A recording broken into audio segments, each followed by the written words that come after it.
Hello दोस्तों, स्वागत है आपका हमारे YouTube channel RS study centre में। इस वीडियो में हम सब्जेक्ट साइंस का लेसन नंबर 8वां जीव जनन कैसे करते हैं, इस शानदार चैप्टर को शानदार तरीके से पढ़ेंगे। तो सबसे पहले दोस्तों हम समझ लेते हैं कि जो चैप्टर है ना, इस चैप्टर में हमको पढ़ना क्या क्या है। जैसे अगर मैं कोई सामान लेने किसी दुकान पर जाता हूँ, कोई सामान लेता हूँ, तो मुझे पता होना चाहिए ना कि सामान से मुझे क्या क्या फ़ायदा मिलने वाले हैं, तभी मैं उस सामान को खरीदूँगा। तो इस सब्जेक्ट को पढ़ने के बाद, इस चैप्टर को पढ़ने के बाद मुझे क्या क्या जानकारी मिलने वाली है, ये पहले मुझे पता होना चाहिए, उसके बाद मैं इसको पढ़ूँगा। तो अभी हम लोग थोड़ा पहले इसको समझ लेते हैं कि हम लोग इस चैप्टर में क्या क्या पढ़ने वाले हैं, उसके बाद इस चैप्टर को स्टार्ट करेंगे। तो दोस्तों सबसे पहले हम इस चैप्टर में देखिए, चैप्टर का नाम ही है जीव जनन कैसे करते हैं। लास्ट में क्या है, क्वेश्चन मार्क। ये हमसे पूछ रहा है कि जीव जनन कैसे करते हैं। तो सबसे पहले ना हम जनन का अर्थ समझ लेंगे कि जनन का अर्थ क्या होता है, फिर हम समझेंगे कि जनन की आवश्यकताएं हमें क्यों है, और फिर हम इधर से इधर जाएंगे, ठीक है। और जनन के प्रकार देखेंगे तो हमको पता चलेगा ना कि जनन के दो प्रकार होते हैं, लैंगिक जनन और फिर अलैंगिक जनन। उसके बाद हम क्या करेंगे, लैंगिक जनन और अलैंगिक जनन में अंतर देखेंगे। उसके बाद हमको पता चलेगा ना कि अलैंगिक जनन के 6 प्रकार होते हैं, और उन हम 6 प्रकारों को भी हम लोग पढ़ेंगे। क्या क्या है, खंडन, विखंडन, पुनरुद्भवन, मुकुलन, कायिक प्रवर्धन और बीजाणु जनन। तो हम लोग इन सारे क्वेश्चन को हम लोग अच्छे से देखेंगे, समझेंगे। उसके बाद में हमको पता चलेगा, उसके बाद में सेकंड पे हम लोग आएंगे पुष्पीय पौधों में लैंगिक जनन, ठीक है। सबसे पहले हम लोग ने इसको तो पढ़ लिया, इसको पढ़ने के बाद हम लोग क्या पढ़ेंगे, पुष्पीय पौधों में लैंगिक जनन। तो सब उसके बाद में हम लोग पुष्पीय पौधों में क्या क्या पढ़ने वाले हैं, सबसे पहले हम लोग पुष्प की आकृति देखेंगे और पुष्प के मुख्य अंग समझेंगे। मतलब ऐसे पौधे जो पुष्पीय पौधे होते हैं ना, ऐसे पौधे जिनमें फूल खिलता है, तो उनके मुख्य अंग देखेंगे हम लोग कि उसके मुख्य अंग क्या क्या होते हैं।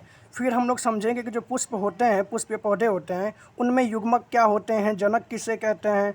फिर समझेंगे एक लिंगी पुष्पीय पौधा कौन सा होता है, द्विलिंगी पुष्पीय पौधा कौन सा होता है। फिर हम लोग देखेंगे परागण क्या होता है, और परागण 2 प्रकार के होते हैं, स्वपरागण, पर परागण। तो हम लोग समझेंगे कि स्वपरागण और पर परागण क्या है। फिर हम लोग क्या करेंगे, स्वपरागण और पर परागण में अंतर देखेंगे। ध्यान दो, हम लोग यहाँ से इसको समझते हुए इधर आएंगे, उसके बाद में लैंगिक अलैंगिक जनन को पढ़ेंगे, फिर अंतर देखेंगे, फिर इसको पढ़ेंगे, और उसके बाद इधर से हम लोग इसको पढ़ के यहाँ से ख़त्म कर देंगे।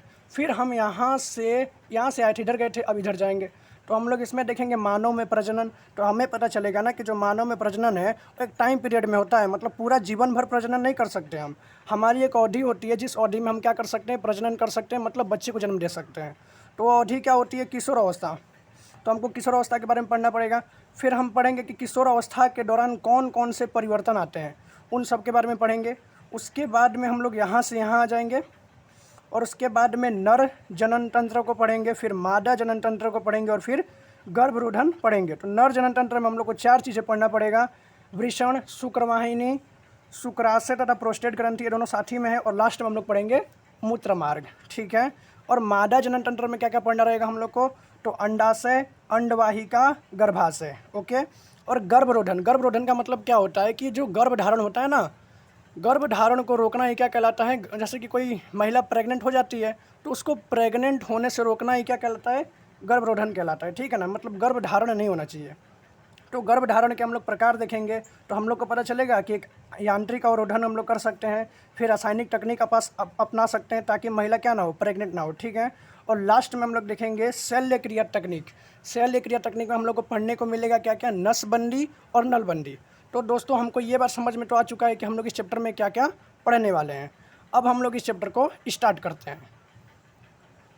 तो दोस्तों आपको पहले पता चल गया होगा कि हम लोग कैसे कैसे पढ़ने वाले हैं। इधर से ऐसे पढ़ेंगे, फिर इधर आएंगे, इन सब को पढ़ लेंगे, फिर इस पूरे को पढ़ेंगे, और फिर इस पूरे को पढ़ लेंगे। और उसके बाद यहाँ आएंगे, तो यहाँ से पहले इनको पढ़ के फिर इधर जाएंगे, तो इधर पे हम लोग पढ़ेंगे ये मादा, नर जनन तंत्र, मादा, फिर भ्रूण हत्या, हाँ। उसके बाद हम लोग पढ़ेंगे गर्भरोधन को, ओके।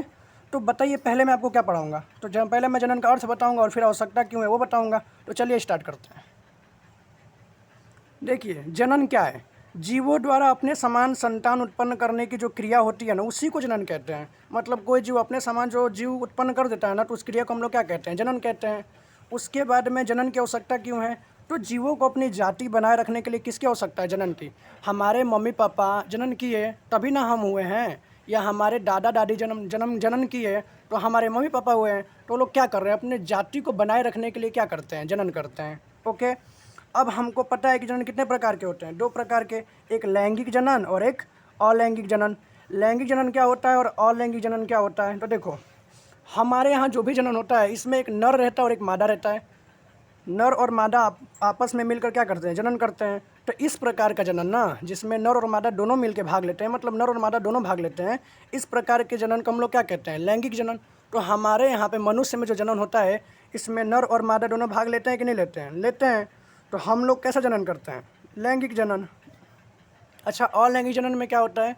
तो अलैंगिक जनन में ना केवल एक ही भाग लेता है, या तो नर होगा तो या तो मादा होगा। मतलब नर को ना जनन करने के लिए, नर भी जनन करता है इसमें, एक अकेला नर क्या कर लेगा, शिशु को जन्म दे देगा, या अकेली मादा क्या कर देगी, शिशु को जन्म दे देगी। तो अगर मैं से कोई पूछता है कि लैंगिक जनन क्या होता है, तो बोलेंगे जिसमें नर और मादा दोनों भाग लेते हैं, लैंगिक जनन। और जिसमें कोई एक लेता है, या तो नर या तो मादा, उसे हम लोग क्या कहते हैं, अलैंगिक जनन। तो पहले में देखो, अब हम लोग इसके बाद में ना यहाँ पे सीधा देख लेंगे लैंगिक जनन और अलैंगिक जनन में अंतर। तो पहला डेफिनेशन तो आप वही लिख देना कि इस प्रकार के जनन में नर और मादा दोनों भाग लेते हैं।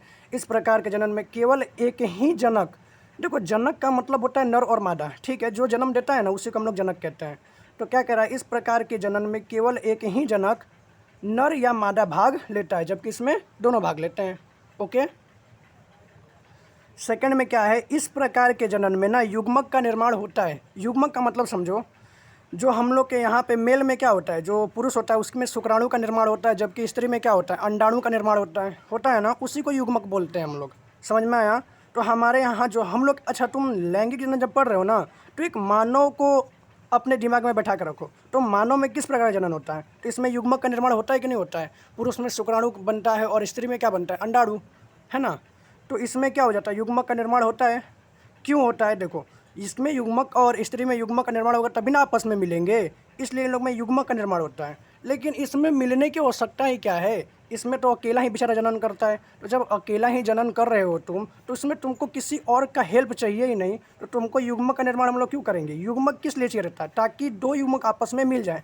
अब इसको अकेला ही जनन करना है तो युग्मक क्यों बनाएंगे, जबकि इसको युग्मक बनाना आवश्यक था, तभी ना शुक्राणु और अंडाणु आपस में मिलेंगे तो जनन होगा। इसलिए इसमें युग्मक पाया जाता है। मतलब इस प्रकार के जनन में युग्मक का निर्माण होता है, जबकि इस प्रकार के जनन में युग्मक का निर्माण नहीं होता है। युग्मक का मतलब ही होता है शुक्राणु और अंडाणु। ओके, आगे चलते हैं। इस प्रकार के जनन में युग्मकों का संलयन होता है। भाई युग्मक का निर्माण हुआ तो युग्मक का संलयन भी होगा, लेकिन इनके पास तो युग्मक का ये निर्माण ही नहीं किए थे, तो कहाँ से संलयन होगा? तो इस प्रकार के जनन में युग्मकों का संलयन नहीं होता है। ठीक है, इस प्रकार का जनन काफ़ी धीमा होता है। सही बात है, हमारे यहाँ जो जनन होता है इसमें 9 महीने का टाइम लग जाता है, जबकि ये लोग 1 दिन में 2 दिन में जनन करते हैं, एकदम फटाफट जनन करते हैं लोग। तो इस प्रकार का जनन काफ़ी कैसा होता है, तीव्र। ठीक है ना, आगे बढ़े। 5वां क्या है, इस प्रकार के जनन द्वारा जो उत्पन्न संतान होता है ना, वो नर और मादा से कैसा होता है, भिन्न होता है। अच्छा, जो हम लोग उत्पन्न हुए हैं तो हम लोग अपने मम्मी पापा से हल्का भिन्न होते हैं कि नहीं होते हैं? बोलते हैं कि नहीं कि मेरे मम्मी पापा का जो मेरा कान है, देखो भिन्न कहने का मतलब ये नहीं है कि अब मम्मी पापा से कुत्ता पैदा हो जाएगा, ऐसा नहीं है। पैदा तो इंसान ही होगा, बट वो भिन्न होगा, हल्का सा अलग दिखेगा। अब ऐसा क्यों होता है, ध्यान दो, यहाँ मैं लिखा हूँ, आप देख भी सकते हैं। देखो भिन्नता का कारण क्या है, शिशु में भिन्नता का कारण। ठीक है, तो देखो शिशु में भिन्नता का कारण क्या होता है ना, एक बात तुमको ये याद रखना है कि जो शिशु का आकार वकार बनता है ना, जैसे कि हम लोग का जो चेहरा वाला डिसाइड होता है ना, वो माता पिता के डीएनए पर निर्भर करता है। ठीक है, डीएनए कोशिका के केंद्रक में पाया जाता है। ठीक है, माता पिता के डीएनए के ऊपर निर्भर करता है। प्रॉब्लम क्या होता है ना कि माता का जो गुणसूत्र है, गुणसूत्र में डीएनए होता है। ठीक है, माता का गुणसूत्र तथा पिता का जो गुणसूत्र होता है वो अलग अलग होता है।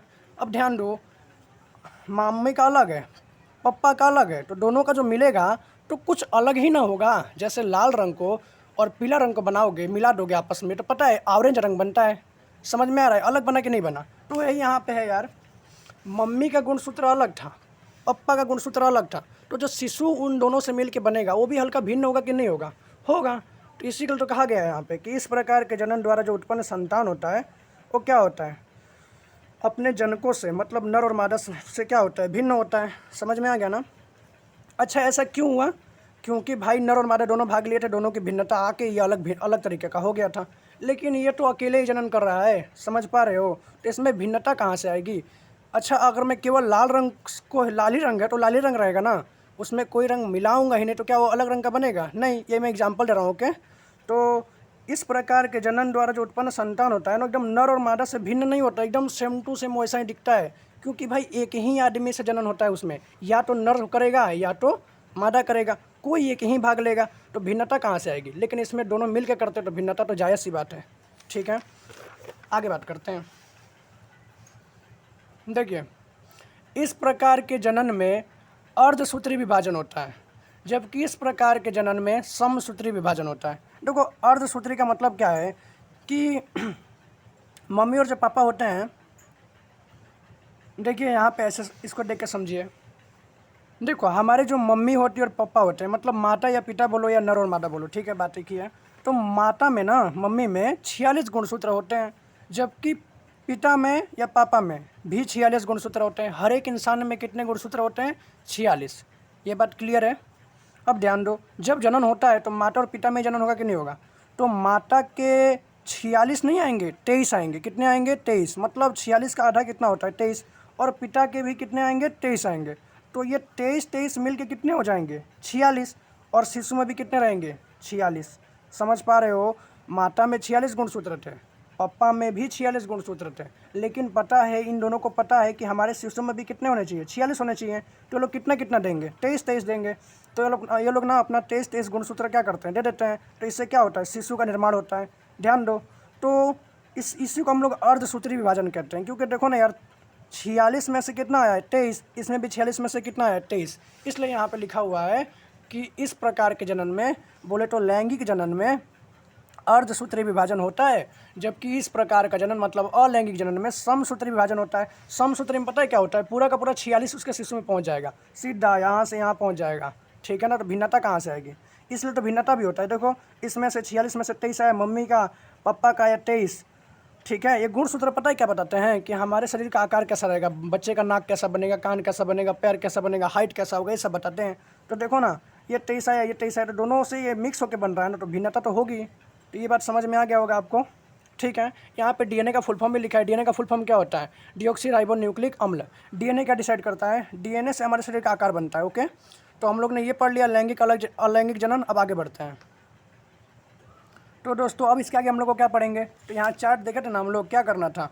इसके बाद में क्या पढ़ना था हम लोग को? लैंगिक और अलैंगिक जनन में अंतर के बाद में लैंगिक जनन की विधियाँ हम लोग को पढ़नी थी। तो अब हम लोग देखेंगे, ध्यान दो, अलैंगिक जनन की विधियाँ पढ़नी है। ओके, और अलैंगिक जनन की विधियाँ 6 होती हैं। पहला खंडन, दूसरा विखंडन, तीसरा पुनरुद्भवन, चौथा मुकुलन, पांचवा कायिक प्रवर्धन और छठा क्या है? बीजाणु जनन। तो पहले पढ़ते हैं एक एक करके। सबसे पहले क्या लिखा हुआ है? खंडन। ध्यान दो, खंडन में ना तुम टूटना याद करना। खंडन का मतलब ही क्या होता है? टूट जाना। तो ऐसा जनन जिसमें जीव ना जनन के दौरान क्या होता है? खंड खंड में टूट जाता है, इस प्रकार के जनन को खंडन जनन कहते हैं।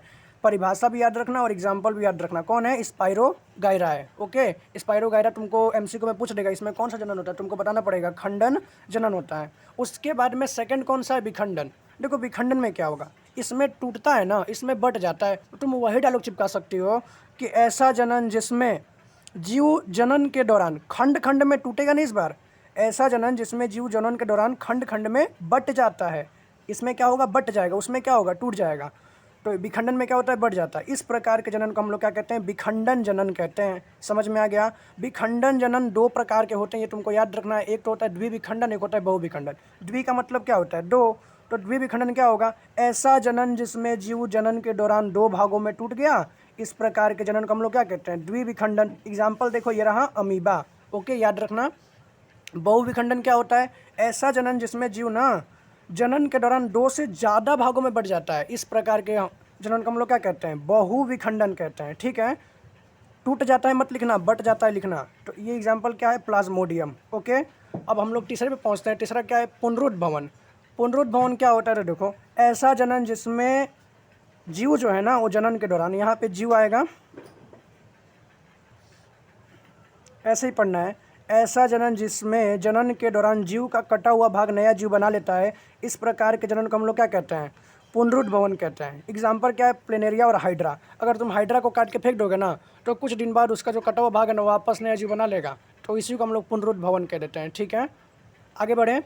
उसके बाद क्या है मुकुलन। मुकुलन क्या होता है, तो देखो ऐसा जनन जिसमें जीव के शरीर से पहले मुकुल बनता है और फिर उस मुकुल से क्या बनता है, नया जीव बनता है। इस प्रकार के जनन को हम लोग क्या कहते हैं, मुकुलन। ये हाइड्रा बहुत खतरनाक है, ये पुनरुद्भवन भी करता है, मतलब पुनरुद्भवन के प्रक्रिया द्वारा भी जनन करता है, जबकि मुकुलन द्वारा भी जनन कर लेता है। ठीक है, तो आपको जो जो मिले एमसीक्यू में, अगर हाइड्रा दिख गया पुनरुद्भवन में टिक कर लीजिएगा। प्लेनेरिया ज़्यादा इंपॉर्टेंट है, प्लेनेरिया एग्जाम्पल में दे देता है। ठीक है, आपको देखना रहेगा। प्लेनेरिया याद रखिएगा और इसमें मुकुलन में हाइड्रा याद रखिएगा। इसमें क्या होता है, मुकुल का निर्माण होता है और उस मुकुल से क्या बनता है, नया जीव बनता है। समझ में आया ना। अब जस्ट ऐसे ही हम लोग कायिक प्रवर्धन की बात कर लेते हैं। तो देखो कायिक का मतलब ही पता है क्या होता है। देखो अगर कायिक अंग की बात करेंगे ना, पढ़ लेते हैं सबसे पहले। सजीवों के कायिक अंगों जैसे कि तना हो गया, पत्ता हो गया, जड़ द्वारा होने वाले जनन को हम लोग क्या कहते हैं, कायिक जनन कहते हैं। ठीक है, अब कायिक अंग क्या होते हैं, देखो पेड़ पौधे के कायिक अंग की बात करेंगे तो उनका कायिक अंग क्या होता है, तना, पत्ता और जड़। ठीक है, हमारे कायिक अंग कौन कौन से, तो हमारे हाथ पैर हमारे कायिक अंग हैं। समझ में आ गया। तो कायिक सजीवों के कायिक अंगों द्वारा होने वाले जनन को हम लोग क्या कहते हैं, कायिक प्रवर्धन या कायिक जनन कह सकते हो। ठीक है, इसको आप जनन भी कह सकते हैं, कायिक जनन, प्रवर्धन, जनन ही लिख देते हैं। अगर कायिक जनन है इसका मतलब यही है, कायिक प्रवर्धन है इसका मतलब भी यही है। ओके, तो इसका एग्जाम्पल क्या है, देखो कायिक जनन की बात करेंगे तो तना द्वारा कौन कौन जनन करते हैं, तो आलू और अदरक। आलू और अदरक का तना अगर निकला हुआ है ना तो उनको उगा दोगे तो उसमें से बड़ा सा आलू और अदरक निकल जाएंगे। पत्ता की बात करेंगे तो पत्ता, देखो तुमसे पूछेगा कि पत्ता द्वारा कौन सा जीव जनन करता है, मतलब एग्जाम्पल में दिया रहेगा, तुमको पहचाना रहेगा ब्रायोफिलम। जैसे ध्यान दो, यहाँ क्वेश्चन पूछा हुआ है एक, देखो ब्रायोफिलम की पत्तियों को कोर पर विकसित होने वाली कलिका द्वारा कायिक प्रवर्धन होता है। तो आपको पता है क्या करना है, सत्य और असत्य का चयन करना है, तो ये क्या हो जाएगा, सत्य हो जाएगा, है कि नहीं। ब्रायोफिल्म की पत्तियों के कोर पर विकसित जो कलिका हैं उसके द्वारा कायिक प्रवर्धन होता है कि नहीं होता है। देखो ना यहाँ पे लिखा है कायिक प्रवर्धन, इसमें ब्रायोफिल्म एग्जाम्पल है कि नहीं है ना, तो आप पहचान लेना। और ये क्या है, शकरकंद, जड़ द्वारा। ओके, बीजाणु जनन क्या है, तो देखो ऐसा जनन जिसमें जीव जनन के दौरान बीजाणु का निर्माण करता है और उस बीजाणु से क्या होता है, नया संतान बनता है। इस प्रकार के जनन को हम लोग क्या कहते हैं, बीजाणु जनन कहते हैं। एग्जाम्पल है जीवाणु, कवक। ठीक है, और यही कवक का एक एग्जाम्पल है राइजोपस। ओके, जीवाणु कवक लिखा है अच्छी बात है, और नहीं तो अगर राइजोपस भी लिखा है तो तुमको पहचानना पड़ेगा क्योंकि ये कवक का एक जाति है राइजोपस। ओके, तो हम लोग ने इसको, इस वीडियो को भी पढ़ लिया। अब इसके आगे हम लोग क्या पढ़ेंगे, तो चार्ट में देख लेते हैं। ओके, आप लोग चार्ट बना लीजिए पहले, उस चार्ट को याद रखिए, उससे समझ में आता है कि हम लोग को चैप्टर में क्या क्या पढ़ना और रिवीजन करने में आसानी होती है। हम लोग ने ये पूरा पार्ट कवर कर लिया। अब हम लोग को यहाँ से पढ़ना है कि अलैंगिक जनन में, मतलब पुष्पीय पौधों में अलैंगिक जनन, और फिर ये सब पढ़ेंगे। तो स्टार्ट करते हैं इसको। देखिए पुष्पीय पौधों में लैंगिक जनन, ये बात याद रखिए, पुष्पीय पौधे जो होते हैं उनमें लैंगिक जनन होता है। ओके, और लैंगिक जनन के 6 बीटा तो पढ़ ही लिया हम लोग। तो देखो पुष्प जो भी होंगे ना, जो भी पौधे होते हैं जिनमें पुष्प निकलता है, पहले फूल खिलता है, उसे हम लोग पुष्पीय पौधे कहते हैं। ठीक है, इनका जो जनन अंग होता है ना, किसी भी पुष्पीय पौधे का जनन अंग पुष्प होता है। क्या होता है, फूल।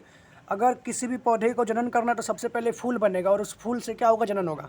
अच्छा, जनन वो लोग कैसे करते होंगे, तो भाई फूल से फल बन जाता होगा। आम कैसे जनन करता है, आम सबसे पहले आम का फूल खिलता है जिसको हम लोग मोजर बोलते हैं, और उससे क्या होता है, आम बनता है, आम पक जाता है, हम उसको खा लेते हैं और उसके बाद में उस आम को हम लोग क्या कर देते हैं, फेंक देते हैं, और उस गुठली से वापस आम उग जाता है। समझ में आया, तो इसी प्रकार जनन करेंगे ना वो लोग। समझ में आ गया, तो यही इस प्रकार जनन होगा, हम लोग समझते हैं। तो देखो सबसे पहले क्या है, पुष्प या फूल जिसको बोलते हैं, कि मुख्य भाग कौन कौन से होते हैं। तो जो पुष्प या फूल होते हैं ना, इसके मुख्य भाग 4 होते हैं, बाह्य, दल, पंखुड़ी, स्त्री केसर और पुंग केसर। अब आपको समझ में नहीं आया होगा तो यहाँ आकृति देखिए ना, एक फूल मैंने बनाया है, इसमें ये जो पत्ता दिख रहा है ना आपको, पत्ता, ये पत्ता ही होता है, इसको हम लोग बाह्य दल पुंज बोलते हैं। ठीक है, और ऊपर वाले को आप दलपुंज बोल दें या पंखुड़ी बोल दें, आपके हिसाब से। ठीक है, अब यहाँ ध्यान दो, ये जो गोल दिख रहा है ना, गोल, इसको हम लोग पुंग केसर बोलते हैं। ओके, लेकिन जो ये चपटा जैसा दिख रहा है इसको हम लोग क्या कहते हैं, स्त्री केसर कहते हैं। ध्यान दीजिए, इसका आकृति ऐसे चपटा है जबकि इसका कैसा है, गोल। तो जो गोल होगा उसको हम लोग क्या बोलेंगे, पुंग केसर, जबकि जो चपटा जैसा हल्का सा ऊपर से चपटा होगा इसको हम लोग क्या कहेंगे, स्त्री केसर।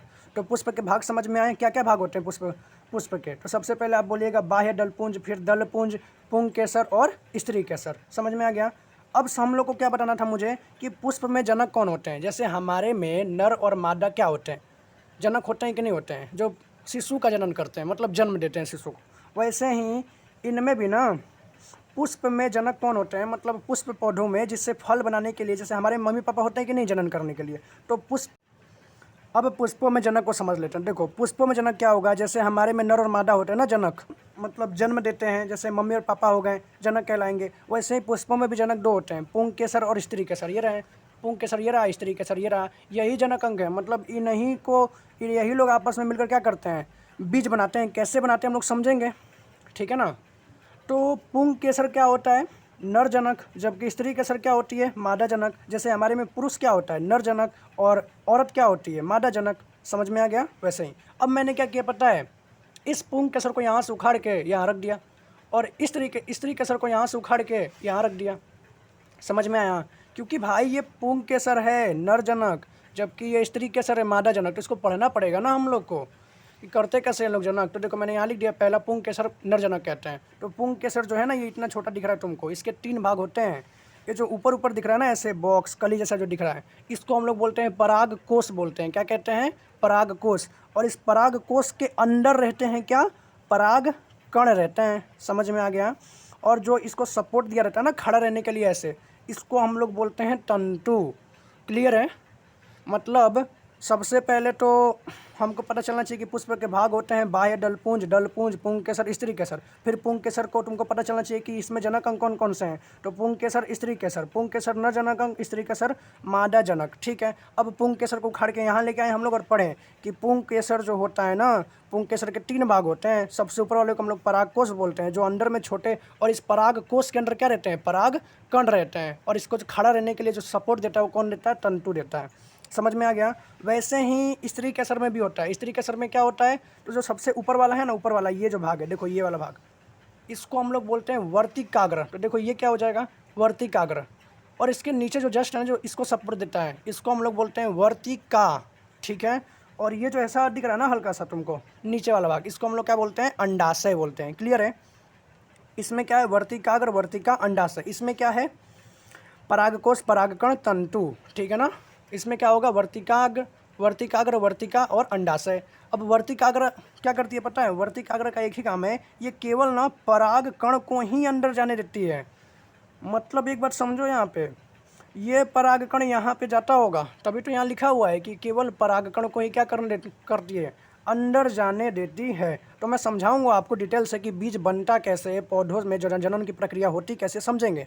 ठीक है। अभी इसको समझते हैं। नर जनक तो समझ में आ गया, पुंग केसर, स्त्री केसर होते हैं। लेकिन नर युग्मक या मादा युग्मक क्या होते हैं। जैसे हमारे में पुरुष नर जनक होता है, जबकि औरत क्या होती है, मतलब मादा जनक होती है। लेकिन नर जनक भी एक होता है हमारे में, शुक्राणु होता है कि नहीं होता है, स्पर्म। जबकि मादा की बात करेंगे तो उसमें क्या होता है, अंडाणु। तो वो एक युग्म है। देखो युग्मक का मतलब ही क्या होता है, जैसे कि अगर मैं नर जनक युग्मक की बात करूँ तो शुक्राणु होगा, और मादा जनक युग्मक की बात करूँ तो अंडाणु होगा।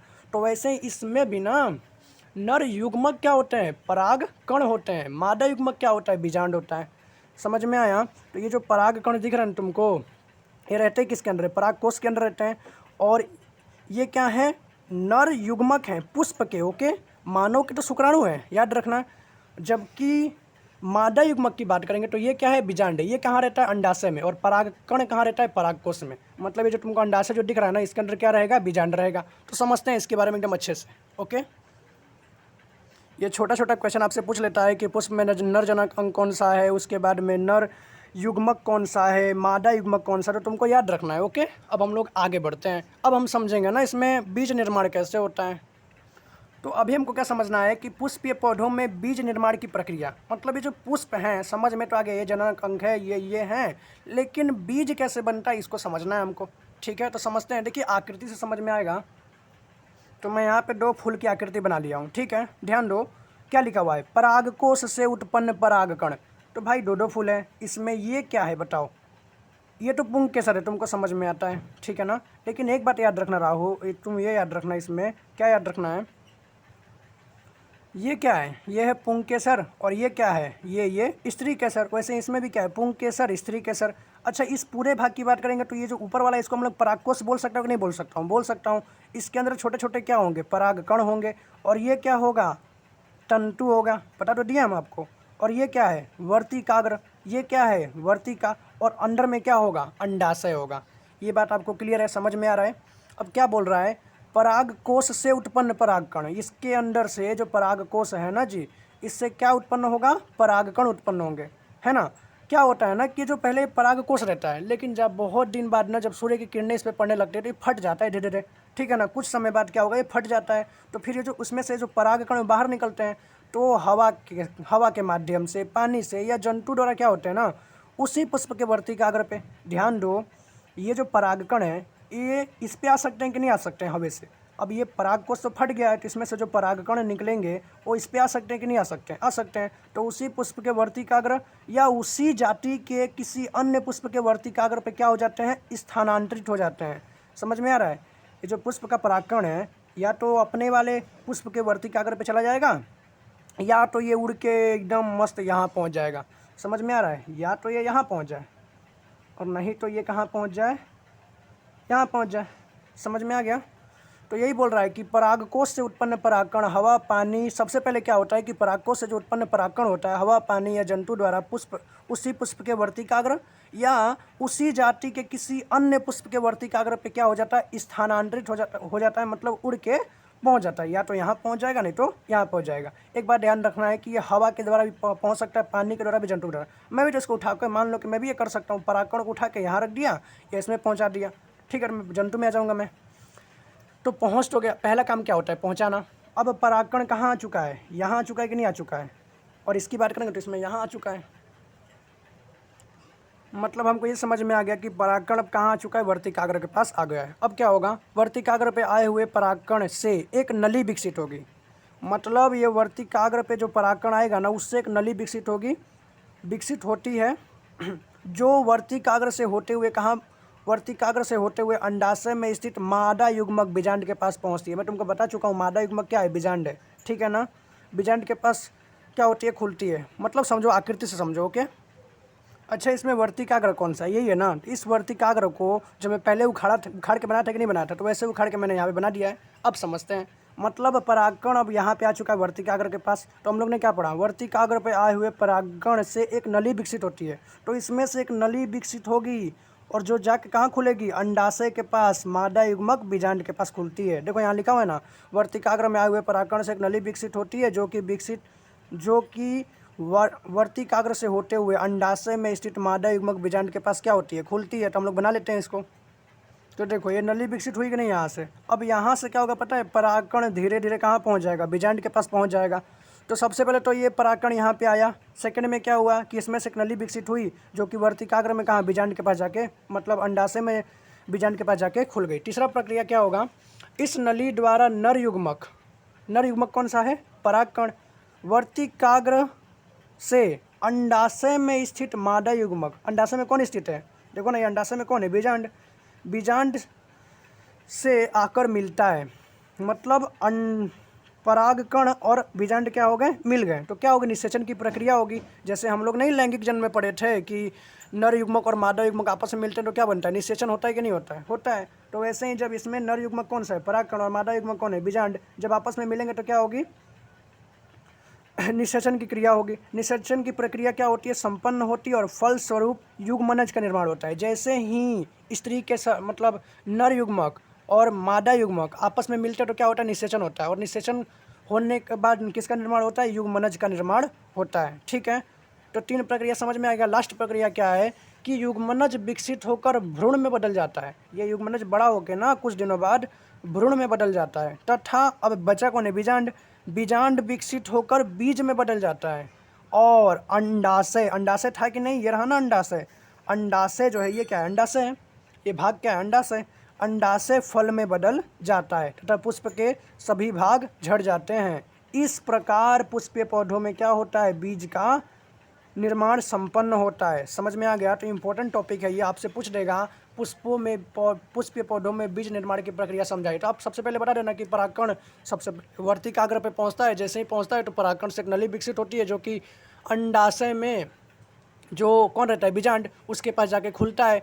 अब जैसे ही वो नली विकसित होती है उसमें से परागकण पहुंच जाता है कहाँ पे, बीजांड के पास। दोनों आपस में मिल जाते हैं, संलयन की क्रिया हो जाती है और युग्मनज का निर्माण हो जाता है। जैसे ही युग्मनज का निर्माण हो गया तो अब क्या होगा, युग्मनज विकसित होकर भ्रूण में बदल गया, बीजांड विकसित होकर बीज में बदल गया और अंडाशय विकसित होकर फल में बदल गया। जब फल में बदल ही गया, बीज बन ही गया, तो अब क्या हो गया ना काम। तो बस पुष्प पौधे के इस प्रकार पुष्प पौधों के में बीज का निर्माण हो जाता है। मतलब प्रक्रिया क्या होती है, संपन्न होती है। ये बात समझ में आ गया। अब हम लोग ने क्या समझा था, एक लिंगी पुष्प क्या है और द्विलिंगी पुष्प क्या है। तो ऐसा पुष्प जिसमें केवल एक ही जनक होता है उसे हम लोग एक लिंगी पुष्प कहते हैं। ध्यान दो, यहाँ पे जो पुष्प है इसमें दो जनक है, एक तो ये रहा, ये कौन है बताओ, पुंकेसर, और ये कौन है, स्त्री केसर।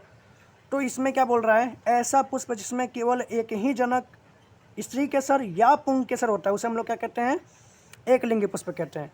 कहने का मतलब क्या है कि कोई एक ही रहेगा। मान लो कि ये नहीं है, केवल पुंकेसर है, समझ में आया, तो एक ही ना हो गया, एक ही जनक अंक हो गया। तो इस प्रकार का पुष्प जिसमें केवल दोनों में से कोई एक ही होता है ना, कोई कोई पुष्प होते हैं जिसमें स्त्री केसर पुंकेसर दोनों नहीं होता है, केवल एक होता है, तो उस प्रकार के पुष्प को हम लोग क्या कहते हैं, एक लिंगी पुष्प। जैसे पपीता हो गया, तरबूज हो गया। देखो पपीता तरबूज में आप लोग देखोगे कोई कोई पपीता जो होता है ना केवल फूलता है, खिलता नहीं है, मतलब सॉरी फूलता है, उसका फूल बस फूलता है, उसमें पपीता नहीं फरता है। तो हम लोग सोचते हैं पपीता खराब है, इसमें पपीता उगता ही नहीं, ऐसा नहीं है। वो जो पपीता होता है ना वो कौन रहता है, पुरुष वाला पपीता रहता है, समझ में आया। तो ये क्या करता है, केवल परागकण बनाता है। और एक और पपीता रहता है, और वो कौन सा रहता है, वर्तिकाग्र वाला। तो ये परागकण जब उस वर्तिकाग्र पे जाएगा ना तब होगा। मान लो कि मेरे बगल में पपीता का पेड़ लगाया वो पुरुष वाला है, और मेरा जो पड़ोसी है वो जो पपीता का पेड़ लगाया है वो उसमें जो पपीता है वो स्त्री का मतलब औरत वाला मादा पपीता है, और हमारा कौन सा पपीता है, नर पपीता। तो नर पपीता क्या करेगा, परागकण बनाएगा, जबकि उसका क्या है, मादा पपीता, तो वो क्या बनाएगी, वर्तिकाग्र। मेरा पूरा परागकण उड़ के जाएगा कहाँ पे, मेरे पड़ोसी वाले पपीता पे, क्योंकि वो मादा है। पुरुष मादा के उधर जाता है कि नहीं जाता है, तो वहाँ जाएगा, पपीता फरेगा उसका, अब मेरे को कुछ मिलेगा ही नहीं, समझ में आ गया। तो ये पपीता तरबूज जो है ना एक लिंगी पुष्प में आते हैं, ठीक है ना, पुष्पीय पौधों में आ जाते हैं। द्विलिंगी में क्या होता है, ऐसे पुष्प जिनमें स्त्री केसर तथा पुंकेसर दोनों होते हैं, इस प्रकार के पुष्प को हम लोग क्या कहते हैं, द्विलिंगी पुष्प। देखो द्विलिंगी पुष्प को उभयलिंगी पुष्प भी बोलते हैं, तो आप कन्फ्यूज मत होना। एग्जाम में कुछ भी आए बिंदास लिख के आओ, ठीक है। तो द्विलिंगी पुष्प, एक लिंगी पुष्प। एग्जाम्पल क्या है, मटर, गेहूँ, चावल। मटर देखे हो कि नहीं, मटर द्विलिंगी होता है, उसमें ना स्त्री केसर भी होता है, पुंकेसर भी होता है, समझ में आ गया। तो द्विलिंग हो गया। जैसे बताओ ये जो दिख रहे हैं ये अब ये कौन से पौधे हैं, द्विलिंगी है, इसको मैं ढक लिया, अब कौन से बन गए, एक लिंगी, समझ में आ गया। इसको भी ढक लूँगा तब भी कौन सा बन जाएगा, एक लिंगी, ठीक है। अब दोनों को ढक लेता हूँ, मान लो। अब बताओ कौन से पौधे हैं, अभी भी ये एक लिंगी ही है, क्योंकि ये इसका अलग है, इसका अलग है, समझ में आ गया ना, क्लियर। अब आगे बढ़ें। हम लोग ने पुष्प के अंग देख लिए, नर युग्मक देख लिए कि नहीं देख लिए, नर और मादा युग्मक कौन कौन से होते हैं, पुंकेसर, स्त्री केसर, जनक मतलब सॉरी जनक देख लिए। कौन कौन से पुंकेसर, स्त्री केसर, युग्मक कौन कौन से होते हैं, तो अब तो तुमको पता ही है कौन कौन से होते हैं, बताओ। सबसे होते हैं परागकण और फिर बीजांड। एक लिंगी पुष्प, द्विलिंगी अभी बताएं। अब क्या पढ़ेंगे, परागकण पढ़ेंगे। तुमसे पूछेगा पुष्प के कितने प्रकार होते हैं, पुष्प के दो प्रकार होते हैं, एक लिंगी पुष्प, द्विलिंगी पुष्प। अब समझा तो दिए हम आपको। उसके बाद में परागकण, तो सबसे पहले हम समझेंगे परागकण क्या है, फिर स्वपरागण, पर परागण क्या है, और लास्ट में देखेंगे इन दोनों में अंतर। ओके, तो स्टार्ट करते हैं अभी। तो देखो परागकण होता क्या है, परागण सॉरी हाँ परागण होता क्या है। परागकण तो आपको पता ही है, परागण क्या होता है।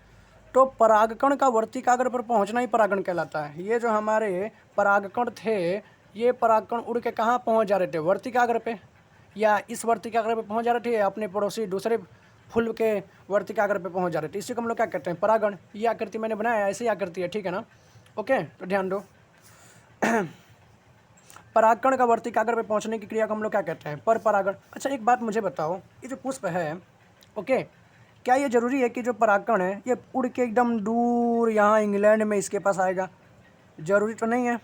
इसके पास भी तो आ सकता है। ये परागकण जब फटेगा, पराग को जब फटेगा तो जो परागकण है वो इस पे भी आ सकते हैं, या तो इसके पे भी आ सकते हैं। तो इसके ऊपर डिपेंड करता है, हवा के ऊपर। अगर हवा तेज बह रही है तो कैसे भी आ सकता है ना, या किसी प्राणी कैसे भी आ सकता है।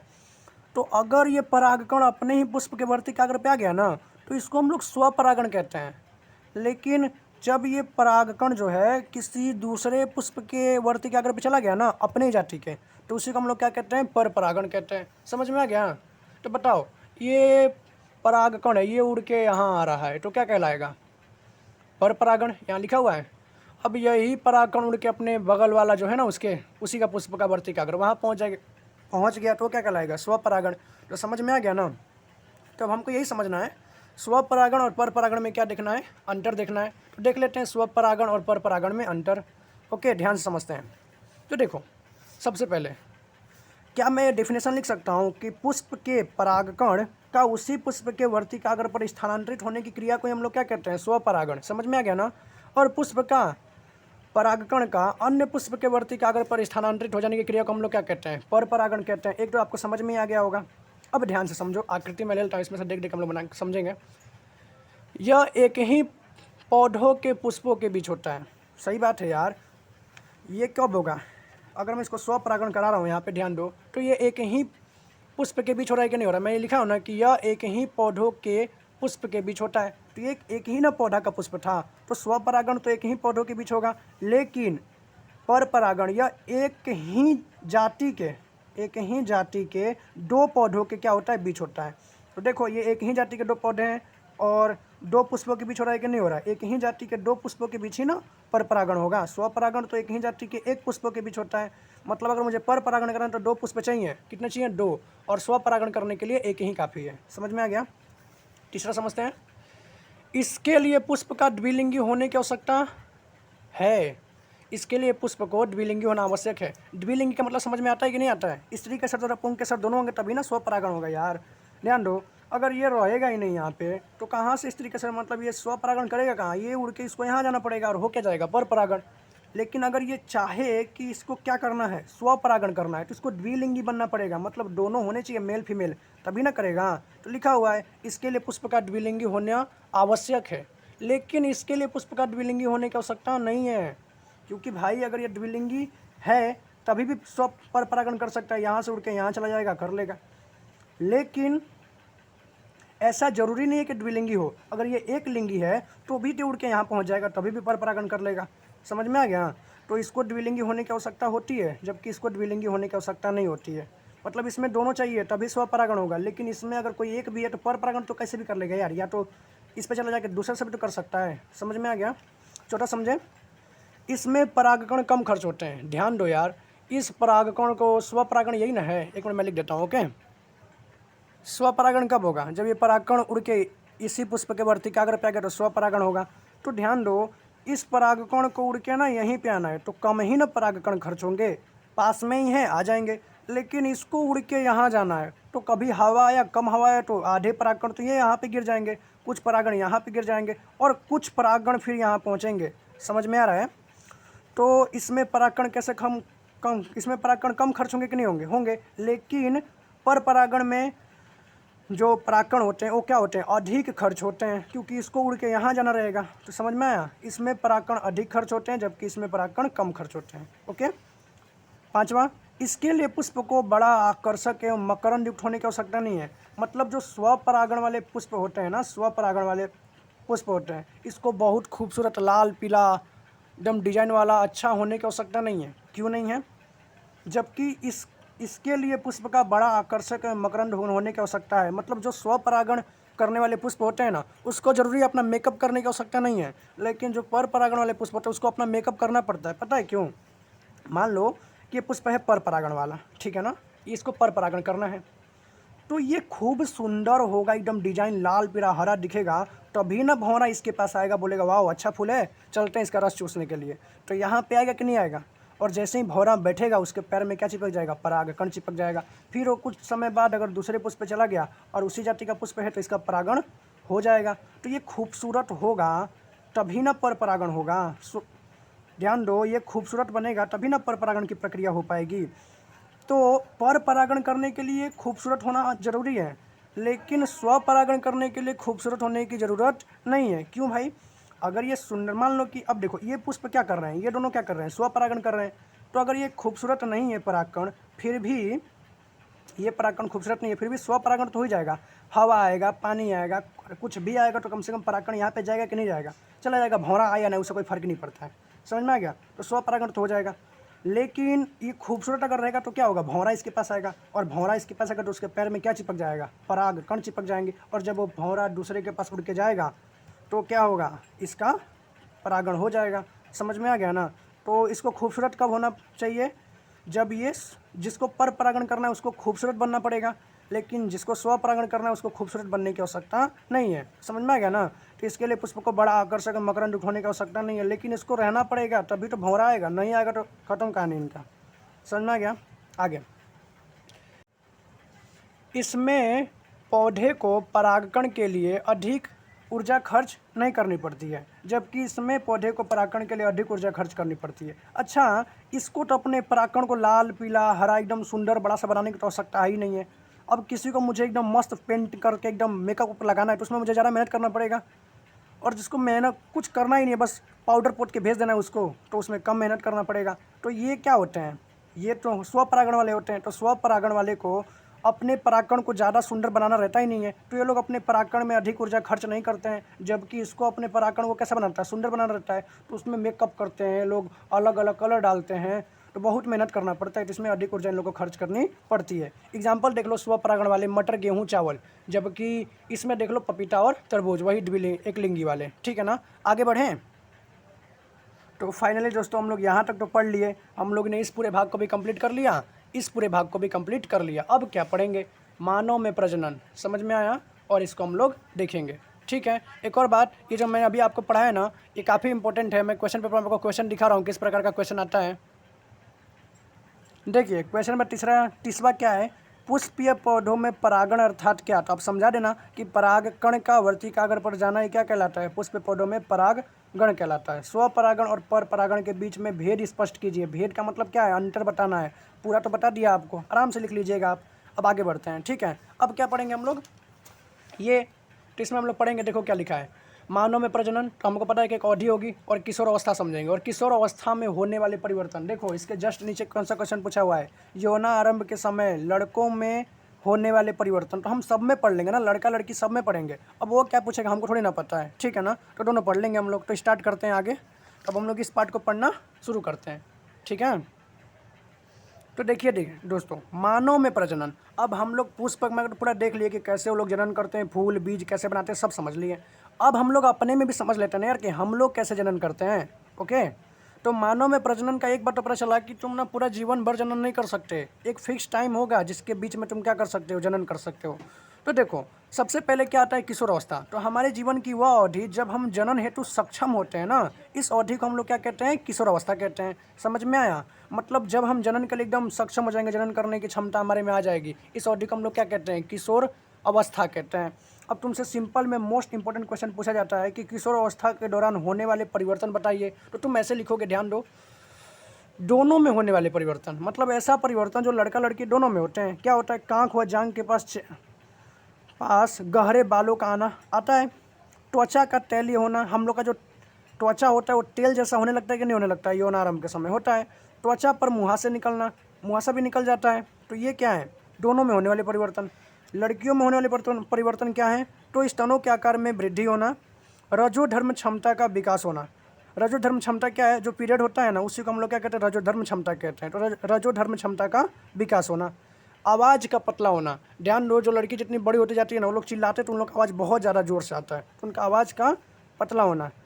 ठीक है, ये यौनारंभ के समय परिवर्तन होता है। ठीक है, यौनारंभ कब से शुरू होता है तुमको पता है, लड़कियों में 10 से 13 वर्ष की उम्र में क्या हो जाता है, शुरू हो जाता है। गर्ल्स में कब, 10 से 13 वर्ष में। और लड़कों की बात करेंगे तो आज जो बॉयस होता है ना, बॉयस, इसमें 12 वर्ष से क्या हो जाता है, शुरू हो जाता है। ओके, समझते हैं। अब हम लोग ने लड़कियों का देख लिया, अब लड़कों की बात कर लेते हैं। तो देखो, चेहरे पर दाढ़ी मूंछ का निकलना लड़कों में होता है। आवाज़ का फटना, लड़के बड़े हो जाते हैं जब 12 से ऊपर जाने लगते हैं तो उन लोग का आवाज़ फटने लगता है कि नहीं। अब हम लोग को ये समझ में आ गया, ये सभी परिवर्तन क्या है, किशोर अवस्था के संकेत है। अब आपको 2 मार्क्स में पूछे, 3 मार्क्स में पूछे, उस हिसाब से आप लिखिएगा, आराम से मार्क्स मिलेगा कि नहीं मिलेगा, मिल जाएगा। आगे बढ़ते हैं, उसके बाद क्या पढ़ना है, नर जनन तंत्र, मतलब पुरुष का जनन तंत्र पढ़ना है हम लोग को। ठीक है, तो ध्यान दीजिए, नर जनन तंत्र ही पढ़ते समय आपको 3 बातें याद होनी चाहिए कि जो पुरुष होते हैं ना, उसके जनन तंत्र की बात करेंगे तो उसमें 3 चीज़ें होती हैं, वृषण, शुक्रवाहिनी, शुक्राशय तथा प्रोस्टेट ग्रंथि, दोनों को साथ में पढ़ना है। ठीक है, लास्ट में मैंने मूत्र मार्ग रख लिया है, मतलब हमको समझ में आना चाहिए कि शुक्राणु बाहर कैसे निकलता है, इसके लिए मैंने क्या लिख लिया है, मूत्र मार्ग। ठीक है, तो वृषण, शुक्रवाहिनी, शुक्राशय तथा प्रोस्टेट ग्रंथि, और लास्ट में क्या है, मूत्र मार्ग। जैसे ही नर जनन तुम दिमाग में लो तो तुमको 4 लाइन याद होना चाहिए, तभी तुम नर जनन तंत्र को क्या कर सकते हो, पढ़ सकते हो। ठीक है, तो हम लोग समझते हैं आगे।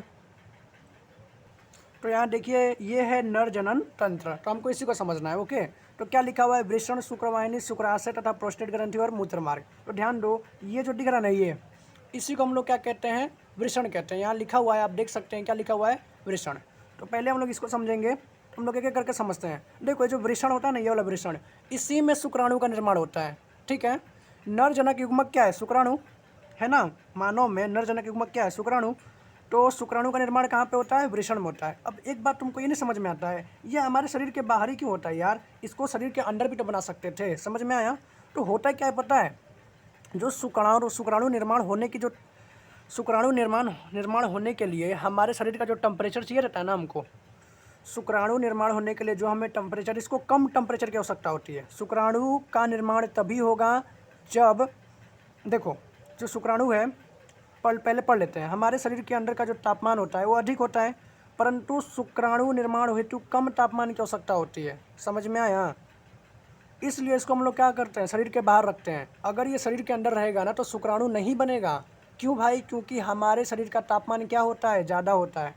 और शुक्राणु तभी निर्माण होगा जब तापमान क्या हो? कम हो हमारे शरीर से। तो इसको अगर मैं अपने शरीर के बाहर बना दूंगा, शरीर के बाहर लटका दूंगा, तो क्या होगा? तापमान कम रहेगा। इसलिए भगवान ने इसको क्या किया? हमारे शरीर के बाहर लटकाया, बाहर बनाया। समझ में आया? क्यों? ताकि इसमें शुक्राणु निर्माण हो। अगर ये अंदर रहता इसमें शुक्राणु नहीं बनता, क्योंकि हमारे शरीर का जो टेम्परेचर था कितना ज़्यादा होता है। समझ में आ गया? ओके, तो हम लोग आगे पढ़ते हैं। वृषण का मतलब समझ में आया ना? तुमसे कोई पूछेगा कि वृषण हमारे शरीर के बाहर क्यों होता है, तो बता देना, क्योंकि भाई शुक्राणु निर्माण नहीं होता है ना यार। हमारे शरीर का तापमान ज़्यादा होता है, इसको कम तापमान की आवश्यकता होती है। और हमारे शरीर के बाहर तापमान कैसा होता है? कम होता है। आगे बढ़ें, अब क्या पढ़ेंगे? शुक्रवाहिनी। तो शुक्रवाहिनी को भी समझ लेते हैं। आकृतियाँ आप देखिए, ये जो दिख रहा है ना, ये अब ये शुक्राणु, देखो शुक्रवाहिनी का काम पता है क्या होता है? ये शुक्राणु का परिवहन करती है। मतलब जो वृषण में शुक्राणु बनता है ना, ये शुक्राणु यहाँ पे बन गया। अब इन शुक्राणुओं को ये फैला देंगे। देखो ये शुक्राणु का आकृति है। ओके, ये क्या करेगा? वृषण में से बनने वाले शुक्राणुओं को भेजेगा, परिवहन करता है ये शुक्राणु को यहाँ से लेके यहाँ पहुँचा देगा। समझ में आया? तो वृषण का, शुक्रवाहिनी का काम क्या होता है? शुक्राणु का परिवहन करती है, इसलिए इसका नाम क्या है? शुक्रवाहिनी। मतलब शुक्राणु को यहाँ से उठा के आगे भेजेगी कौन? शुक्रवाहिनी। समझ में आया? आगे बढ़ते हैं। उसके बाद में क्या आएगा? शुक्राशय तथा प्रोस्टेट ग्रंथि। अब क्या होता है? ध्यान दो, शुक्राणु शुक्रवाहिनी में तो आ गया है। अब जैसे ही पता चलता है ये प्रोस्टेट ग्रंथि और शुक्राशय ग्रंथि को कि शुक्राणु कहाँ आ गया? शुक्रवाहिनी में। तो ये कौन है? ध्यान दो, ये कौन है? प्रोस्टेट ग्रंथि है। ये कौन है? प्रोस्टेट ग्रंथि। और ये कौन है? ये जो ऐसा दिख रहा है ना, सब पेड़ के सब फूल जैसा दिख रहा है, ये क्या है? शुक्राशय। और ये क्या है? प्रोस्टेट ग्रंथि। तो शुक्राशय तथा प्रोस्टेट ग्रंथि से ना एक स्त्राव निकलता है। भाई ग्रंथि है तो कुछ ना कुछ स्त्राव निकलेगा कि नहीं निकलेगा? निकलेगा।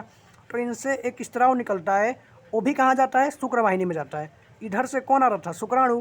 और इधर से स्त्राव कौन सा जाता है? शुक्राशय तथा प्रोस्टेट ग्रंथि का स्त्राव जाता है। दोनों आपस में क्या हो जाते हैं? मिल जाते हैं। तो पता है ये जो शुक्राशय तथा प्रोस्टेट ग्रंथि है ना, इनसे जो स्त्राव निकलता है ना, वो शुक्राणु को तरल माध्यम में बदल देते हैं। शुक्राणु को कैसा बदल देते हैं? पानी जैसा तरल माध्यम में बदल देते हैं। समझ में आया? और दूसरा काम क्या करते हैं पता है? शुक्राणु को गति में सहायता प्रदान करते हैं। अब जो तरल माध्यम में बदल देंगे तो अपने आप वो गति करने लगेगा। तो तुमसे सबसे पहले पूछेगा वृषण, शुक्राणु निर्माण, शुक्रवाहिनी, शुक्राणु का परिवहन, शुक्राणु तथा प्रोस्टेट ग्रंथि का कार्य क्या होता है? स्त्राव छोड़ते हैं, जो कि कहाँ जाता है? शुक्रवाहिनी में जाता है। और शुक्रवाहिनी में उधर से कौन आ रहा था? शुक्राणु आ रहा होता है। दोनों आपस में मिल जाते हैं।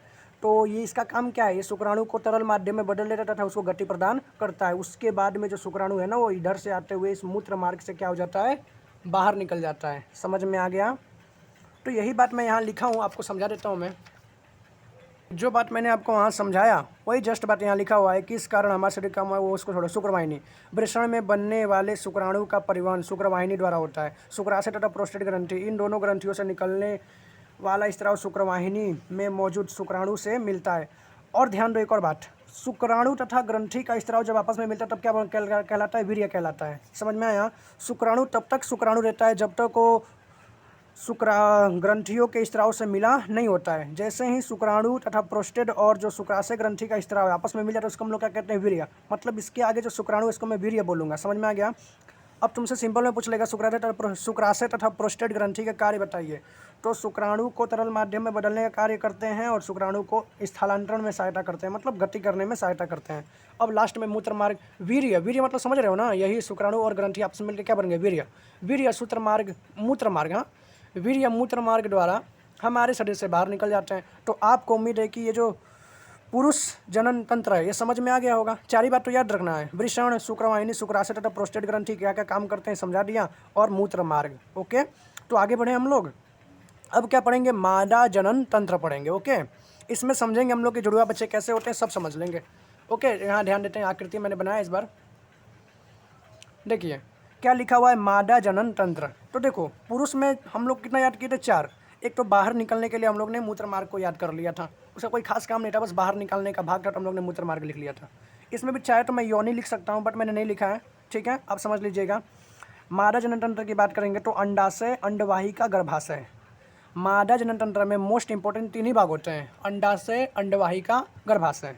अंडाशय क्या होता है, तो ये जो भाग दिख रहा है ना तुमको, ये भाग, इसी को हम लोग क्या कहते हैं, अंडाशय कहते हैं। अंडवाहिका क्या होता है, तो देखो ये जो भाग दिख रहा है ना, ये, इसको हम लोग क्या कहते हैं, अंडवाहिका। तो ये अंडवाहिका है तो ये भी क्या होगा, ये भी अंडवाहिका होगा। ये अंडाशय है तो ये भी क्या होगा, अंडाशय होगा, ठीक है। ये क्या है, गर्भाशय। ये जो बीच वाला भाग दिख रहा है ना तुमको, ये क्या है, गर्भाशय, और ये क्या है, योनि है। समझ में आ गया। अब समझते हैं ध्यान से। होता क्या है ना कि अंडाशय समझो, हर महीने क्या होता है, अगर स्त्रियों में जो मादा होती है ना, औरत, उनमें अगर इस महीने, मान लो कि मार्च महीने में अंडाशय यहाँ इसमें बन रहा है, तो अप्रैल महीने में जो अंडाशय बनेगा ना वो इसमें बनेगा। मतलब 1 महीना इसमें बनता है अंडाशय, 1 महीना इसमें अंडाशय बनता है। ये बात समझ में आ गया। तो मतलब मैं ये बोल सकता हूँ ना कि अंडाशय का काम क्या होता है, अंडाणु का निर्माण करना। ये अंडाशय जो है, ये बड़ा सा भाग जो अंडाशय, ये क्या बनाता है, अंडाणु बनाता है कि नहीं बनाता है। ये जो छोटा छोटा तुमको दिख रहा है ना, इसको क्या कहते हैं पता है, अंडाणु कहते हैं। मैंने यहाँ आकृति बनाया, वैसे आप देख सकते हैं ये क्या है, अंडाणु है। ये यहाँ पे मैं हल्का बड़ा बना के दिखा दिया हूँ, ठीक है। तो अंडाशय का काम क्या क्या होता है, अंडाणु निर्माण करना। एक बात तुमको ये याद रखना है कि अगर 1 महीना अलग अलग महीने में होता है, अगर यहाँ जनवरी में इधर बना है तो फरवरी में इधर पे, मार्च में इधर में, अप्रैल में इधर पे। समझ में आ गया, महीना चेंज होते ही बदल जाता है। 1 महीना यहाँ तो अगले महीना यहाँ पे होता है, ठीक है। आगे बढ़ते हैं। ये जो अंडवाहिनी, अब इसको समझें, ये तो समझ में आ गया, ये क्या करता है, अंडाणु का निर्माण। इसको समझे ना, अंडवाहिका की बात करते हैं। तो देखो अंडवाहिका की बात करेंगे तो अंडवाहिका को इंग्लिश में फैलोपियन ट्यूब भी कहते हैं। अब इसमें इसको कभी कभी हिंदी में भी लिख देता है, इंग्लिश में भी, तो आपको पता होना चाहिए। इस नली द्वारा अंडाणु अंडाशय से गर्भाशय में पहुंचता है। सही बात है यार, यहाँ से जो अंडाणु जी हैं हमारे, ये घूम के कहाँ आएंगे, गर्भाशय में। तो इस नली द्वारा ही आएंगे कि नहीं आएंगे, इस नली द्वारा ही आएंगे ना। समझ में आ गया। तो इस नली द्वारा अंडाणु फॉलिपियन ट्यूब द्वारा अंडाशय में जो अंडाणु रहते हैं वो कहाँ आ जाते हैं, गर्भाशय में आ जाते हैं। ये बात समझ में आया। अब गर्भाशय में समझो, अंडाणु गर्भाशय में आकर किसका इंतजार करते हैं, शुक्राणु का इंतजार करते हैं। मतलब ये चाहते हैं कि इनका मिलन किससे हो जाए, शुक्राणु से हो जाए। शुक्राणु से मिलन कब होगा, जब ये किसी स्त्री किसी पुरुष के साथ शारीरिक संबंध बनाएगी, तब क्या आएगा, शुक्राणु आएगा। समझ में आया। तो ध्यान दो, अंडाणु गर्भाशय में आकर शुक्राणु के आने का इंतजार करते हैं ताकि संलयन की क्रिया हो। मान लो कोई स्त्री किसी पुरुष के साथ शारीरिक संबंध बनाती है, तो इससे क्या होगा, शुक्राणु तो गर्भाशय में पहुंच जाएगा। इस मार्ग द्वारा क्या होगा, शुक्राणु यहाँ पे पहुंच जाएगा। समझ में आया। तो अंडाणु जो है ये गर्भाशय में किसका इंतजार कर रहा था, शुक्राणु का। तो ध्यान दो, अंडाणु गर्भाशय में आकर शुक्राणु के आने का इंतजार करता है ताकि संलयन की क्रिया हो सके। संलयन मतलब समझ रहे हो, अंडाणु और शुक्राणु आपस में मिल सके। ये कब होगा, जब ये स्त्री किसी पुरुष के साथ शारीरिक संबंध बनाएगी। तो ध्यान देते हैं। अब गर्भाशय में शुक्राणु के आने पर, मान लो कि गर्भाशय जो है ना ये, इसमें शुक्राणु आ जाता है, ठीक है। गर्भाशय में शुक्राणु के आने पर अंडाणु और यहाँ गर्भाशय में शुक्राणु के आने पर अंडाणु तथा शुक्राणु आपस में मिलकर संलयन की क्रिया कर लेते हैं। अब जैसे अंडाणु शुक्राणु आपस में मिलेगा तो क्या बनेगा, संलयन की क्रिया हो जाएगी, आपस में मिल जाएंगे। परिणाम स्वरूप क्या होता है, गर्भाशय में भ्रूण का विकास होने लगता है। ध्यान दो, भ्रूण का मतलब पता है क्या होता है, शिशु होता है। लेकिन जब तक शिशु गर्भ में रहता है ना, यहाँ गर्भाशय में रहता है, ये गर्भाशय में, तब तक इसको भ्रूण बोलते हैं। समझ में आया। तो आप भ्रूण ही लिखेंगे, यहाँ पे शिशु नहीं लिख सकते। मतलब तो शिशु ही होता है लेकिन इसको भ्रूण बोलते हैं। ओके। अब एक और बात, सबसे पहले जो बच्चा बनता है ना पेट में, गर्भाशय में क्या होता है, बच्चा बनता है कि नहीं बनता है, बनता है। यहाँ गर्भाशय लिखना चाहिए, मैं गर्भाशय लिखा हूँ, गर्भाशय। ओके, ध्यान दो आप। सबसे पहले बच्चे में किसका विकास होता है, दिल का। मतलब अगर कोई लेडीज प्रेग्नेंट है तो उसमें जो बच्चा बनेगा ना, तो सबसे पहले उसमें उस बच्चे का क्या, कौन सा भाग बनेगा, दिल का भाग बनेगा। जैसे ही दिल का भाग बनता है, धड़कता है, तो उस लेडीज़ को क्या होता है, उल्टी आता है। तो 2 महीने में क्या होने लगता है, 1 महीने में क्या होता है, उल्टी आता है। समझ में आ गया। उसके बाद में अब ये जो गर्भाशय में जो बच्चा पल रहा है, इसको खाना पीना मिलना चाहिए कि नहीं मिलना चाहिए, तुमको क्या लगता है, चावल रोटी खाता है, नहीं खाता है उसको गर्भाशय में पल रहे भ्रूण को, भ्रूण मतलब समझ रहे हो ना, शिशु को माता पिता के प्लेसेंटा से पोषक तत्व प्राप्त होते हैं। जो बच्चे को तुम देखे होगे उन लोग में जो नाभि होता है, हमारा नाभि और हमारे मम्मी के नाभि से क्या होता है, जुड़ा रहता है, तो जो नली का भाग होता है ना उसी को हम लोग क्या कहते हैं, प्लेसेंटा कहते हैं। समझ में आया? तो तुम लोग देखोगे अक्सर प्लेसेंटा को काट देते हैं, उसके बाद बच्चे को अलग करते हैं माँ से। समझ में आया? तो गर्भाशय में पल रहे शिशु को माता पिता के प्लेसेंटा से क्या होता है, पोषक तत्व मिलता है। इंपॉर्टेंट है ये कि माता पिता गर्भाशय में पल रहे शिशु को पोषक तत्व कहाँ से मिलता है, तो प्लेसेंटा से मिलता है। समझ में आ गया? अब समझते हैं जुड़वा बच्चे कैसे होते हैं। ध्यान दो, ये बात तो समझ में आया कि बच्चा तभी होगा जब अंडाणु और शुक्राणु आपस में क्या हो जाए, ये अंडाणु और ये जो शुक्राणु है आपस में मिल जाएंगे तो क्या होगा, बच्चे का निर्माण होगा। कभी कभी क्या होता है पता है, यहाँ से दो अंडाणु आते रहते हैं, दो अंडाणु रहते हैं और दो अंडाणु आपस में चिपके हुए रहते हैं और शुक्राणु ना जस्ट ये जाके इसके बीच में घुस जाता है। समझ में आया? शुक्राणु कहाँ घुस जाता है, बीच में। ध्यान दो, दो अंडाणु आपस में चिपके हुए थे और इसके एकदम बीच में कॉर्नर पोर्ट पे जाके यहाँ पे एकदम सेंटर में जाके चल घुस जाता है। तो इससे क्या होता है कि जो शुक्राणु है ना ये दोनों में मिल जाता है, या दो अंडाणु और एक शुक्राणु का क्या हो जाता है, संलयन हो जाता है। इससे क्या होता है पता है, इससे होगा क्या कि दो बच्चे का निर्माण होगा। कितने बच्चे का, दो बच्चे का। और जो दो बच्चे होंगे ना एकदम सेम बच्चे होंगे तो समान जुड़वा बच्चे कब पैदा होंगे, जब अंडाणु दो रहेंगे आपस में चिपके हुए रहेंगे और जो शुक्राणु है दोनों के साथ संलयन कर लेगा। एक शुक्राणु दो अंडाणु के साथ जब संलयन करता है तो एक समान जुड़वा बच्चे पैदा होते हैं। अगर ये दोनों मिलते तो एक ही बच्चा पैदा होता, ठीक है, लेकिन यहाँ पे दो अंडाणु एक शुक्राणु के साथ मिले तो क्या हो जाएगा, समान जुड़वा बच्चे पैदा होंगे। तो अलग अलग कब पैदा हो जाते हैं, तो अलग अलग इस टाइम पे पैदा होते हैं। देखो यहाँ पे देखो, अब क्या होता है कि अंडाणु तो एक ही रहता है लेकिन यहाँ शुक्राणु दो घुस जाते हैं। समझ में आया? तो इस टाइम पे भी जुड़वा बच्चा पैदा होते हैं, लेकिन ऐसा हो सकता है कि एक लड़का हो एक लड़की हो, या दोनों का चेहरा अलग अलग भी हो सकता है क्योंकि शुक्राणु दो है अंडाणु क्या है, एक है। समझ में आ गया? किंतु क्या होगा, जब वो महिला किसी के साथ शारीरिक संबंध ना बनाए, जब वो शारीरिक संबंध नहीं बनाएगी तो क्या होगा, अंडाणु जो है वो शुक्राणु के साथ संलयन नहीं हो पाएगा क्योंकि शुक्राणु आएगा ही नहीं ना। तो जब गर्भाशय में शुक्राणु नहीं आता है तो अंडाणु कुछ दिनों बाद क्या होने लगते हैं, फटने या खराब होने लगते हैं और रक्त के थक्के के रूप में योनि मार्ग से क्या होते हैं, बाहर निकलने लगते हैं। इससे ही हम लोग ऋतुस्राव या रजोधर्म कहते हैं। समझ में आया कि ऋतुस्राव या रजोधर्म के रूप में हम लोग किससे कहते हैं, तो हम लोग इस क्रिया को कहते हैं। अब यहाँ तुमको मैं लिखवा दिया हूँ ऋतुस्राव क्या है, ये बात तो तुमको समझ में आ गया ना पूरा। मादा जनन तंत्र, अंडवाही, अंडाशय में अंडाणु का निर्माण होगा, अंडवाही की परिवहन का मतलब भेजेगी, इस मार्ग द्वारा क्या होता है, ये देखो अंडाशय से अंडाणु अंडवाहिका द्वारा यहाँ आते। गर्भाशय में समझ में आ गया कि जब जुड़वा बच्चे कब पैदा होंगे, सब समझा दिया हम आपको, ठीक है ना। शुक्राणु आने का वेट करता सब समझ लिया। अब यहाँ समझते हैं ऋतुस्राव क्या है, अनिषेचित अंडाणु का। अच्छा ध्यान दो, ये जो खराब, इसी को हम लोग यहाँ पे क्या पढ़े थे हम लोग कि जब गर्भाशय में शुक्राणु नहीं आता है तो अंडाणु कुछ दिनों बाद क्या होने लगते हैं, फटने लगते हैं और रक्त के थक्के के रूप में योनि मार्ग से बाहर निकलते हैं। इसे हम लोग ऋतुस्राव या रजोधर्म के रूप में जाना जाता है। सही बात है। तो ये जो अंडाणु थे ये निषेचित नहीं हुए थे। निषेचित कब होते हैं, जब शुक्राणु से मिलते तभी ना होते निषेचित। तो मैंने यहाँ क्या लिखा है, अनिषेचित अंडाणु का, ये निषेचन नहीं हुआ था, अनिषेचित अंडाणु के अवशेषों का, अनिषेचित अंडाणु के अवशेषों का शरीर से बाहर निकलने की क्रिया को हम लोग क्या कहते हैं, ऋतुस्राव कहते हैं। समझ में है ना। अनिषेचित अंडाणु के अवशेषों का शरीर से बाहर निकलने की क्रिया को हम लोग ऋतुस्राव कहते हैं। शुरुआत कब होता है ऋतुस्राव का, शुरुआत पता है 10 से 13 वर्ष के बीच में हो जाता है स्त्रियों में, ठीक है ना। अब रजो निवृत्ति क्या होती है, तो देखो एक टाइम पीरियड ऐसा आता है जब ना ऋतुस्राव क्रिया जो है ना वो बंद हो जाती है, मतलब पीरियड आना बंद हो जाता है। तो स्त्रियों में 40 से 50 वर्ष की आयु में ऋतुस्राव की क्रिया बंद हो जाती है। इस क्रिया को हम लोग क्या कहते हैं, रजो निवृत्ति कहते हैं। समझ में आ गया। अब एक ऋतुस्राव चक्र होता है जो कि 28 से 32 दिन का होता है, हम लोग 28 मान के चलते हैं। देखो 1 से 28 मैंने लिख दिया है। 1 से 14 दिन में क्या होता है, अंडाणु का निर्माण होता है। समझ में आया। 1 से 14 दिन में स्त्रियों में क्या होता है, अंडाणु का, मान लो कि इस बार ना इसमें अंडाणु बन रहा है, इसमें अंडाणु बन रहा है, तो 1 से 14 दिन क्या होगा, 1 से 14 दिन इसमें अंडाणु का निर्माण होगा, ठीक है। अब उसके बाद में क्या होगा कि 14 से 16 दिन के बीच में ना ये जो अंडाणु है ना ये यहाँ से घूम फिर के अब कहाँ आने लगेंगे, गर्भाशय में आने लगेंगे। समझ में आया। अब गर्भाशय में लोग 16 से 28 दिन तक क्या करते हैं, शुक्राणु के आने का वेट करते हैं। अब नहीं आया तो ये क्या होने लगते हैं, फटने लगते हैं और फिर रक्त के थक्के के रूप में बाहर निकलते हैं, जिसे हम लोग क्या कहते हैं, ऋतुस्राव कहते हैं। पूरा समझ में आ गया होगा तुमको। अब लास्ट टॉपिक बचा हुआ है हम लोग का, एक तो भ्रूण हत्या खत्म करेंगे, उसके बाद में गर्भरोधन समझेंगे हम लोग, ठीक है।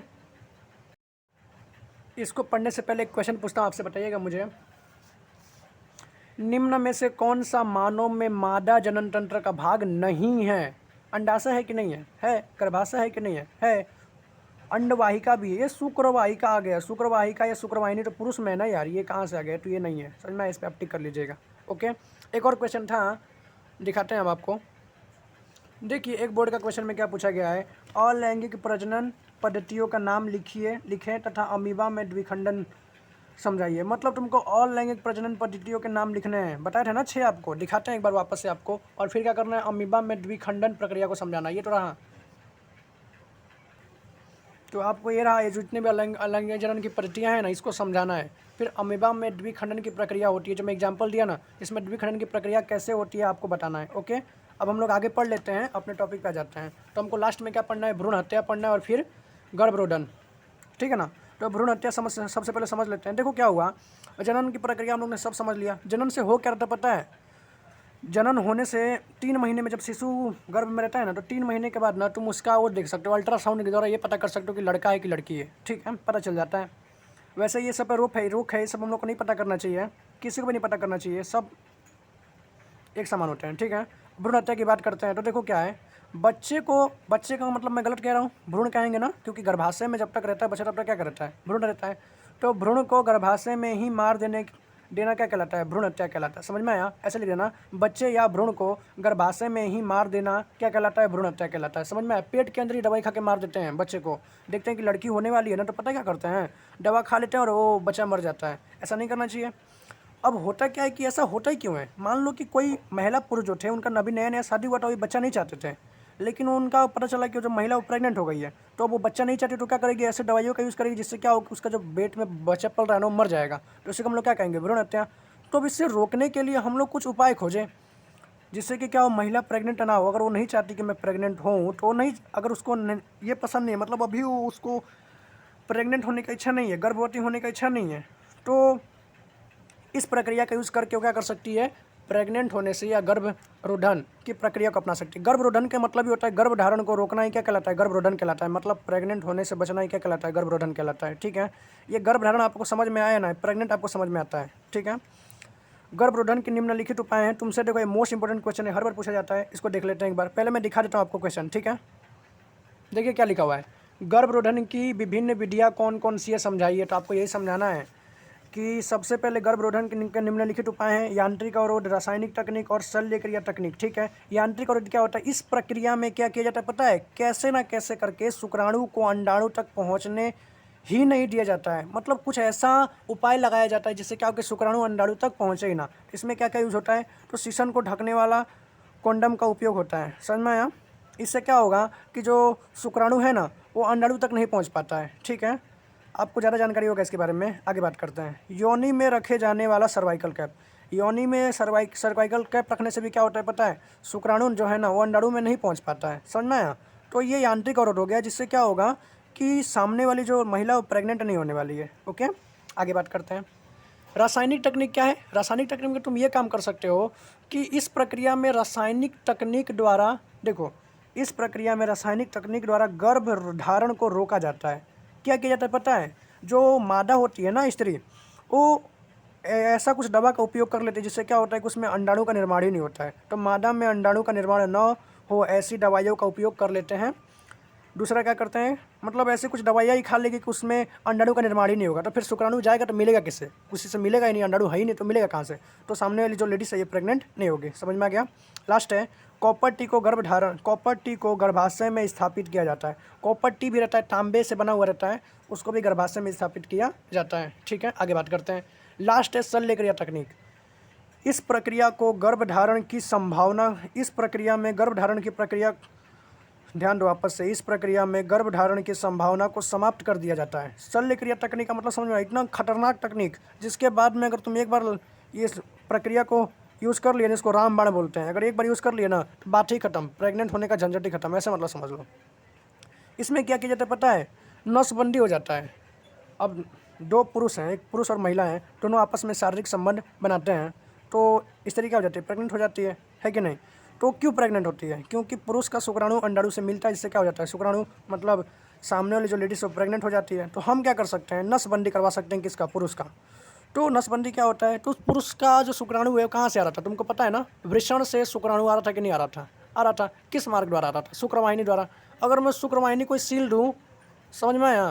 तो शुक्राणु तो आगे बढ़ ही नहीं पाएगा। समझ में आ रहा है कि नहीं आ रहा है? शुक्राणु को अगर मैं सील दूंगा तो आगे आएगा क्या? नहीं आएगा। समझते हैं एक बार। देखो, ये वृषण से शुक्राणु यहाँ पे आ रहा है, इस मार्ग द्वारा जाता है बाहर। अगर मैं यहाँ पे इसको सील दूंगा, कहीं पे भी सील दूंगा, तो क्या शुक्राणु आगे जा पाएगा? इधर नहीं जा पाएगा। तो इसी को हम लोग क्या कहते हैं पता है? इसी को हम लोग कहते हैं नसबंदी। पुरुषों की शुक्र वाहिनी को अवरुद्ध कर उसमें से शुक्राणु के स्थानांतरण को रोकना ही क्या कहलाता है? नसबंदी कहलाता है। और एक और काम ये कर सकते हैं, मेन काम क्या है? शुक्राणु और अंडाणु को मिलने से रोकना।